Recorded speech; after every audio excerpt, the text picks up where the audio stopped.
بسم الله الرحمن الرحیم. محمد جواد عینلی هستم. میخوام 300 و منهای 159 و 1000 و منهای 872 کنم. به روش آسونتر و سریعتر اینه که هر کدوم منهای یک کنم. این میشه 299 و پایینی و منهای یک کنم میشه 158.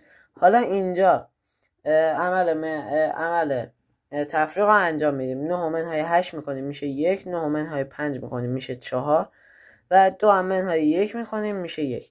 به همین آسونی و سریعی میتونیم جواب اینجا رو به دست بیاریم. حالا 1000 رو یکی ازش کم میکنیم میشه 999 و یکی از این کم میکنیم میشه 871. حالا این عمل تفریق رو انجام میدیم. 9 منهای 1 میکنیم میشه 8، 9 منهای 7 میکنیم میشه 2 و 9 منهای 8 میکنیم این میشه 1. جواب میشه 128. به همین راحتی و سرعت میتونیم جواب این دوتا مسئله ریاضی رو به دست بیاریم.